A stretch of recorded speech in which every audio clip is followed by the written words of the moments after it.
On continue notre série dédiée aux obligations.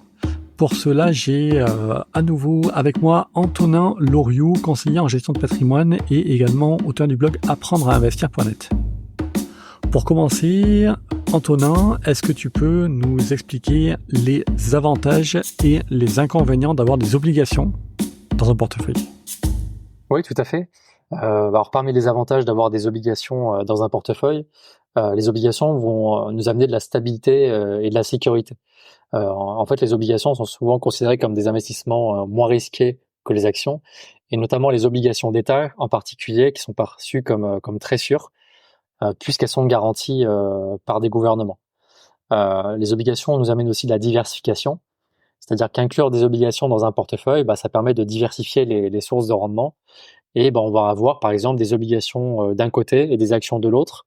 Et donc ces deux types d'actifs vont avoir des comportements différents. On va dire que les cours ne vont pas être corrélés entre les actions et les obligations, l'évolution des cours. Et donc ça va contribuer à réduire le risque global du portefeuille, à réduire la volatilité et donc à améliorer sa résistance face aux fluctuations économiques.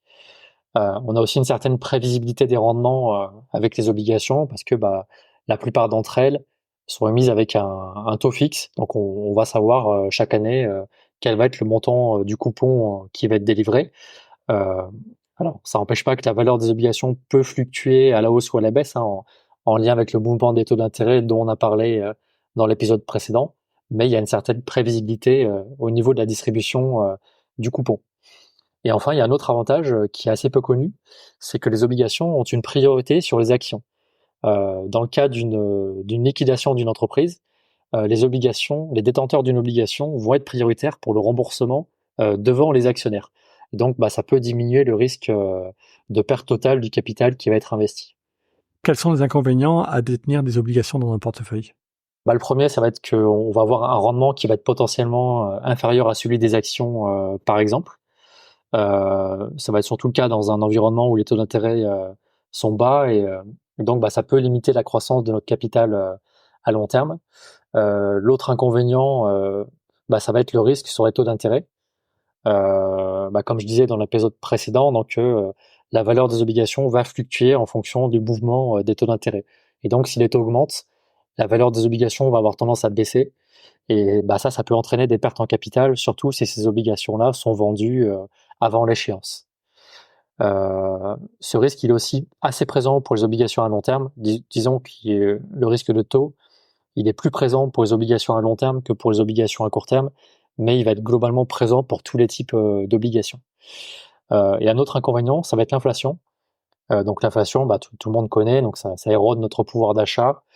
Mais le problème avec les obligations qui vont durer pendant plusieurs années, c'est que une fois qu'elles sont émises, le taux d'intérêt ne va plus changer. Le taux d'intérêt rémunérateur de l'obligation, donc le coupon, il va rester fixe chaque année. Mais si tout d'un coup l'inflation se met à augmenter fortement, on peut très bien avoir une obligation qui va donner un rendement qui va être inférieur à l'inflation. Et dans ces cas-là, il n'y a rien à faire, l'obligation va rémunérer moins que l'inflation. Et donc c'est un risque qui est vraiment propre aux obligations. Et enfin, il ne faut pas oublier le risque de crédit parce qu'une obligation, ça reste un prêt. Et donc, associé à ça, il y a un risque de non-remboursement, c'est-à-dire que l'émetteur puisse ne pas rembourser l'obligation. Et donc, on va dire qu'il va faire défaut sur le paiement, soit du principal pour l'obligation, ou soit sur le paiement des intérêts, ce qui est aussi possible.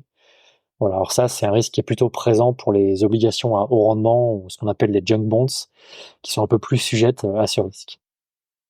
On considère souvent les obligations comme une option pour diversifier un portefeuille. Est-ce que tu peux nous expliquer comment les obligations contribuent à gérer effectivement le risque global dans un portefeuille ? Oui, tout simplement, les obligations sont généralement moins volatiles que les actions.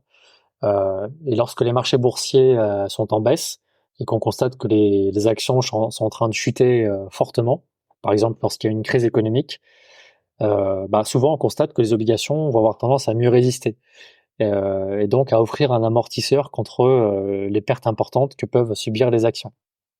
Et donc cette stabilité va pouvoir aider à lisser la performance d'un portefeuille global qui serait composé à la fois d'actions et d'obligations. Et ainsi, ça permet de réduire les variations extrêmes qui sont liées à la volatilité des actions qui est quand même beaucoup plus importante. Souvent, on dit que les actions que les obligations sont corrélées négativement ou très faiblement corrélées avec les actions. On parle parfois du portefeuille 60-40 en ce qui concerne la proportion action-obligation. Quelle proportion, comment répartir un portefeuille entre actions et obligations? Alors ça, c'est une grande question, hein. C'est un point assez important que tu soulèves. Le portefeuille 60-40, 60% actions, 40% obligations. C'est un portefeuille type qu'on va retrouver un peu partout. Il est aussi utilisé comme benchmark pour comparer la performance d'un fonds, par exemple. Mais ça ne veut pas dire que tout le monde devrait avoir forcément 40% d'obligations en portefeuille. Donc si je reprends un petit peu du point de vue de la volatilité, donc les actions, ce sera un petit peu l'accélérateur dans une voiture, tandis que les obligations, ce sera un petit peu les freins. Et donc plus on va mettre d'actions dans un portefeuille, plus on va pouvoir accélérer et obtenir une performance importante à long terme auprès d'une certaine volatilité. Et inversement, plus on va mettre d'obligations, plus on va freiner un petit peu la croissance de notre portefeuille, moins il va être performant, mais par contre il va gagner en stabilité. Et alors pour définir la proportion d'actions et d'obligations à avoir en portefeuille, donc quand on pose cette question, on parle d'allocation d'actifs, tout simplement, donc la répartition de chaque actif dans notre portefeuille, dans nos investissements. Il y a une règle qui est assez connue, qui consiste à fixer un pourcentage d'obligations qui va être égal à notre âge. Par exemple, à 30 ans, on va avoir 30% d'obligations et 70% d'actions. C'est un point de départ qui est assez simple pour comprendre que finalement, c'est plus intéressant d'avoir un portefeuille majoritairement en actions quand on est jeune et majoritairement en obligations quand on est un peu plus vieux. Mais pourtant, c'est une règle qui est un peu simpliste, qui est pas forcément très judicieuse, parce qu'elle prend pas en compte le profil de l'investisseur. Donc elle prend pas en compte non plus son horizon temporel, sa tolérance au risque ou ses objectifs financiers. Et ça, c'est des choses qui dépendent pas forcément de l'âge.